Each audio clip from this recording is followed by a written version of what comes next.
नमस्कार। आप देख रहे हैं विन दस्तक और मैं हूं आपके साथ अभिलाष।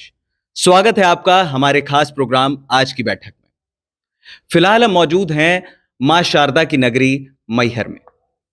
कहते हैं मैहर विधानसभा सीट पर पार्टी नहीं बल्कि नेता जीतता है और वो नेता हैं फिलहाल यहां पर नारायण त्रिपाठी। सर बहुत बहुत स्वागत है आपका। नमस्कार। सर सबसे पहले जो हमारा सवाल है वो ये है कि अक्सर आपके जो बयान रहते हैं वो पार्टी की खिलाफत में रहते हैं, तब भी पार्टी आप पर भरोसा जताती है। इस बारे में आपका क्या विचार है?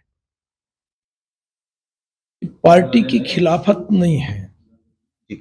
एक तो पार्टी को सचेत करने का काम करता हूँ। यदि बिजली नहीं है बता देता हूँ बिजली नहीं है, तो ये खिलाफत नहीं है।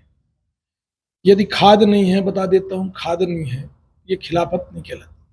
कहते हैं सचिव वैद्य गुरु तीन जो, प्रिय बोल ही भय आस, राज धर्म तन तीन कर हो ही बेघी नास। इसलिए मैं पार्टी को सलाह देता हूँ, मशविरा देता हूँ कि पार्टी का हित इसमें है, ये काम किया जाए। अब इसको लोग बागी और बगावत मान लेते हैं, तो उसमें मेरा कोई दोष नहीं। बिल्कुल सही बात है। सर हमारा अगला सवाल, आपकी जो छवि है वो हमेशा एक फायर ब्रांड नेता के तौर पर रही है। ऐसे में हाल ही में कुछ महीनों पहले आपने ये बयान दिया था कि मध्य प्रदेश भी गुजरात मॉडल वाले चुनाव होने चाहिए। तो ऐसे में क्या हम ये माने कि क्या नारायण त्रिपाठी शिवराज सिंह सरकार से खुश नहीं है या फिर आपका मत कुछ अलग है? मेरा मत सिर्फ इतना था कि पार्टी का हित किसमें है। लगातार कोई एक चेहरे को देख के कभी कभी उदासीनता आती है। एंटी इनकम्बेंसी है, 100% है, कोई माने या ना माने, पर जो मेरे समझ में है पार्टी हित में, मैं उस बात को, मुझे जो मंच दिखा, मंच मुझे मीडिया दिखा, तो मैं मीडिया में इस बात को रख दिया। तो मैं पार्टी के हित में सलाह देने का काम किया था। मेरी किसी कोई बुराई नहीं है। शिवराज जी अच्छे मुख्यमंत्री हैं, मेरे अच्छे रिश्ते संबंध हैं। अब मुझे जहां लगा कि यहाँ बोलना चाहिए, मैं राष्ट्रीय अध्यक्ष जी को पत्र लिखा और मीडिया में भी बोल दिया। पिछले कुछ दिनों में एक बार फिर आपने विंध्य प्रदेश के लिए अपनी आवाज फिर बुलंद की थी। क्या आपको लगता है कि इस बार सरकार आपकी इस मांग पर ध्यान देगी? मोदी जी कहते हैं आत्मनिर्भर हिंदुस्तान समृद्ध हिंदुस्तान। आत्मनिर्भर हिंदुस्तान समृद्ध हिंदुस्तान तब होगा जब राज्य आत्मनिर्भर हो जाएंगे, और राज्य आत्मनिर्भर तब होंगे जब राज्य छोटे छोटे बनेंगे। हमारे राष्ट्रगीत में, राष्ट्रगान में बिंद हिमाचल यमुना गंगा है। बिंद का विलय मध्य प्रदेश में किया गया, पंजाब सिंध गुजरात मराठा है, सिंध सिंध पाकिस्तान में चला गया, राष्ट्रगान अधूरा हो गया। बिंद के लोग बिंद क्षेत्र के तरक्की के लिए टकटकी लगाए देख रहे हैं। कोई बोलने वाला नहीं है, कोई कहने वाला नहीं है। जहाँ पढ़ाई की व्यवस्था ना हो, जहाँ दवाई की व्यवस्था ना हो, डेवलपमेंट के बारे में क्या कहते हैं? यही तो सबसे महत्वपूर्ण चीज है। एजुकेशन नहीं, हेल्थ नहीं, तो यहाँ खनिज संपदा है, तमाम संसाधन भरे पड़े हैं। ऐसी स्थिति में बिंद का पुनर्निर्माण होना चाहिए। जब छत्तीसगढ़ बना तब बिंद बन सकता था, पर कुछ कारणों से नहीं बन पाया। अटल जी 3 राज्य बनाए, हमारी भारतीय जनता पार्टी के एजेंडे में है। तो हम तो अटल जी के सपनों को और मोदी जी की कल्पनाओं को साकार करने के लिए बोलता हूं कि बिंद का पुनर्निर्माण होना चाहिए, और अंत तक इस लड़ाई को लड़ूंगा, बिंद का पुनर्निर्माण कराऊंगा। मैहर के लिए आपको विकास पुरुष कहा जाता है। ऐसे में यहाँ के किसानों और आम जनता के लिए नारायण त्रिपाठी क्या करेंगे? जब 2014 में लोकसभा चुनाव के दौरान अपने विधायक पद की बलि दिया मैं, और भारतीय जनता पार्टी में आया, उसके बाद मुख्यमंत्री जी को लगातार यहां लाया। विकास में होता है एजुकेशन। एजुकेशन में मैहर में हमने 3 कॉलेज खुलवा दिया। ग्रामीण क्षेत्र में बदेरा, अंदरा, नादन, तमाम स्कूलों का उन्नयन करा दिया। फिर होता है पीने का पानी, सिंचाई का पानी। पीने का पानी एक एक गांव पर, मुख्यमंत्री जी की घोषणा गोरैया और अजमाइन में थी कि एक एक घर में पीने का पानी दिया जाएगा। तो ज्यादा से ज्यादा 4, 6, 8 महीना के अंदर एक एक घर में पानी जाएगा। किसानों के लिए पीने सिंचाई की व्यवस्था। पहाड़ क्षेत्र में भी पानी जा रहा है जहां कभी कोई कल्पना नहीं कर सकता था। सड़कों का जाल, जहां कभी सड़कें बन नहीं सकती थी, सन्नई, ढबरई, मादा, बिहार आदि उन जगहों में भी सड़क भेजने का काम किया। लगातार अपने इस विधानसभा में जहां जो भी काम दिखा, जिन सड़कों की भी मांग आई, अब टोला मोहल्ला गली की सड़कें ही बाकी होगी। अन्यथा इन सड़कों का काम, पीने के पानी का काम, एजुकेशन सिस्टम, बिजली व्यवस्था, सिंचाई का पानी आदि सब चीजों को लाने का काम किया। सर, मैहर मां शारदा देवी की पावन नगरी है। यहाँ पर रोज लाखों की तादाद में श्रद्धालु आते हैं और मां शारदा के दर्शन करते हैं। यहाँ पर आपके रहते कई सुविधाएं भी उपलब्ध कराई गई हैं। आप खुद भी धार्मिक कार्यों के लिए हमेशा लोगों के साथ तत्पर रहते हैं, जनता के समर्थन के लिए हमेशा अलग आवाज उठाते हैं। हाल ही में रोपवे का सर किराया बढ़ाया गया है, जनता थोड़ी सी नाराज नजर आई है, इस बारे में आपका क्या कहना है? देखिए, जिसकी कमेटी ही नहीं है, शारदा प्रबंधक समिति अभी है नहीं जी। जब शारदा प्रबंधक समिति नहीं है तो कोई अकेले फैसला कैसे ले सकता है ये रेट बढ़ाने का? बिल्कुल सरासर गलत है। जो भी रेट बढ़ाया, जो जिम्मेदार अधिकारी हैं उनके खिलाफ अब इस बार फिर सत्र आ रहा है इस सदन में, इस संबंध में क्वेश्चन लगाऊंगा। और जो रोपवे है, अब तो शारदा प्रबंधक समिति को सौंप देना चाहिए। जो लागत वगैरह रही थी बहुत पहले, वो लागत निकल गई। अब वो शारदा प्रबंधक समिति का हमें घाटा हो रहा है, नुकसान हो रहा है। दर्शनार्थियों की संख्या बढ़ी, सुविधाएं बढ़ी, पर आय कम गई। इसके पीछे कारण क्या है, इसका जिम्मेदार कौन है, ये भी जांच का विषय है। बिल्कुल विधानसभा सत्र में ये क्वेश्चन लगाऊंगा। सर, मैहर विधानसभा क्षेत्र कृषि प्रधान क्षेत्र है। यहाँ पर किसान भी आपसे आस लगाए बैठे हैं। ऐसे में बरगी नहर का पानी भी बहुत जल्द आने वाला है। इस बारे में नारायण त्रिपाठी जी का आगे का रोड मैप क्या रहेगा? लगातार बरगी नहर के पानी के लिए जब अनूप मिश्रा मिनिस्टर थे उस समय भी क्वेश्चन लगाया था, तो 8 में पानी देने की घोषणा की गई थी। फिर इसके बाद नागेंद्र सिंह जी मिनिस्टर बने, तब भी क्वेश्चन लगाया, तो 13 की बात आई थी कि 13 में पानी आ जाएगा। अभी लगातार जब भी मौका आता है तो बरगी नहर के पानी के लिए सबसे ज्यादा विधानसभा में क्वेश्चन लगाना और बात करना मैं ही करता हूं।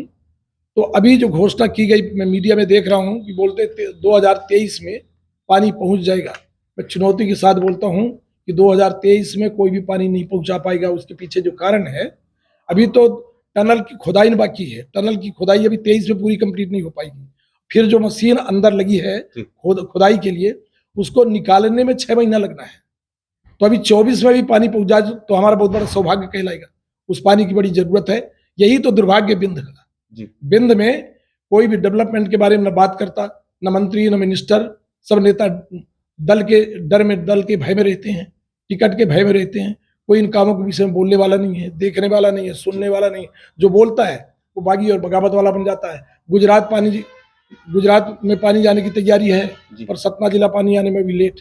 ये दुर्भाग्यपूर्ण है।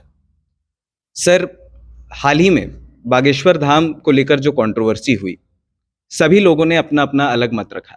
हाल ही में आप बागेश्वर धाम के महाराज पंडित धीरेन्द्र शास्त्री जी के समर्थन में अपनी आवाज बुलंद करते नजर आए। खबर है कि मई में यहां पर बागेश्वर महाराज की कथा शुरू होने जा रही है। क्या ये खबर हम सही माने सर? हिंदुस्तान धर्म पर आधारित देश है, धर्म प्रधान देश है। यहाँ कर्म की पूजा होती है, वेशभूषा की पूजा होती है। तुलसीदास जी ने, अभी तुलसीदास जी के बारे में कई भ्रांतियां फैलती है, तमाम प्रचार गलत ढंग से किया जाता है। रामायण के बारे में गलत ढंग से प्रचार किया जाता है। मैं ज्यादा विस्तृत नहीं जाऊंगा, पर कभी भी ये देश जाति पर आधारित नहीं रहा। ये देश कर्म पर आधारित रहा, कर्म प्रधान विश्व करी रखा। आज संत रविदास जी की जयंती है, मैं उनको नमन करता हूँ। संत रविदास जी की पूजा होती इस पूरे हिंदुस्तान में अंतर्राष्ट्रीय स्तर पर। ये जाति प्रधान देश नहीं है।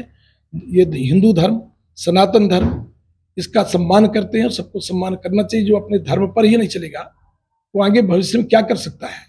तो बिल्कुल मैं साधु संतों के प्रति, हिंदू धर्म के प्रति, सनातन धर्म के प्रति जब भी जहां बात आती है तो पूरी ताकत के साथ पुरजोर में समर्थन करता हूं। और जो इस तरह के लोग जाति पात में इस हिंदू धर्म को बांटने का प्रयास करते हैं, उनसे मैं निवेदन करता हूं कि आप अपने धर्म को, अपने हिंदुस्तान को, अपने सनातन धर्म को बचाने का काम करें। किसी भी तरह जाति को बेस मानकर इस तरह लड़ाई लड़ने का काम न करें। सर, राजनीतिक गलियारों में ये चर्चाएं हैं, जिस तरीके से आप विंध्य प्रदेश की मांग को लगातार उठाते रहे हैं और यहाँ की जनता के विकास के लिए भी आपने जैसा बताया कि वो शायद बेहतर रहेगा, लेकिन राजनीतिक गलियारों में ये चर्चाएं हैं कि आप अपनी एक अलग पार्टी बनाकर उससे चुनाव लड़ना चाहते हैं। क्या इस बात पे कितनी सच्चाई है सर? हमारे दर्शकों को प्लीज बताएं। सुभाष चंद्र बोस जी बोले थे जी। कि तुम मुझे खून दे दो, मैं तुम्हें आजादी दे दूंगा। मैहर के लोगों ने मुझे 4-4 बार अलग अलग दल से विधायक बना के आशीर्वाद देने का काम किए। मैहर के लोगों का मेरे ऊपर बहुत बड़ा कर्ज है। मैं जब पहला चुनाव लड़ा तब बोला था कि एक बार विधायक बना दो, ऐसा कुछ करूंगा कि आपके नाती पंथी याद करेंगे। मुझे लगता है कि हमारे विंध्य प्रदेश का पुनर्निर्माण होना चाहिए, पर इसके लिए कौन लड़ाई लड़ेगा? जिनके अपने स्वार्थ निहित हैं, जो धंधे की राजनीति करते हैं, वो कभी नहीं बोल सकते इस दिशा में। तो मुझे लगा कि इस विषय में मुझे बोलना चाहिए। हमारा सतना, रीवा, सीधी, शहडोल, उमरिया, अनूपपुर, सिंगरौली, 7 जिले जहां भाषा, बोली, संस्कृति, रीति रिवाज, रस्म परंपरा, खाना पीना, शादी विवाह सब कुछ एक जैसे है। ये पूरा एक परिवार है। मैं इस पूरे परिवार को बोलता हूं कि यहाँ 7 जिले में 30 विधानसभा है। मैं नारा दे रहा हूं कि 30 मुझे दे दें, मैं 24 में विंध्य प्रदेश का पुनर्निर्माण करा दूं। सर आखिरी सवाल, मैहर विधानसभा क्षेत्र के अलावा आपको जिले के या यूं कहें कि सतना लोकसभा क्षेत्र में भी चुनावी दौरे करते देखा गया है। राजनीतिक गलियारों में यह भी चर्चे हैं कि आने वाले समय में आप लोकसभा चुनाव लड़ सकते हैं। इस बारे में अपनी विचार प्लीज व्यक्त करिए सर। मेरा पहला उद्देश्य, पहली लड़ाई विंध्य के पुनर्निर्माण की है जी। और दौड़ा मैं सतना जिला नहीं पूरे मध्य प्रदेश में करता हूँ। ग्वालियर भी जाता हूँ, छिंदवाड़ा भी जाता हूँ, शिवराज जी के क्षेत्र में होशंगाबाद भी जाता हूँ, सब जगह जाता हूँ, पूरे प्रदेश में दौरा करता हूँ। मेरी आदत में मैं राजनीति करता हूँ तो अध्ययन भी करता हूँ कि कहाँ क्या डेवलपमेंट हो रहा है, किस तरह हो रहे हैं, कैसे हो रहे हैं। तो ये भी मेरा काम है। तो पूरे प्रदेश का दौरा करता हूँ।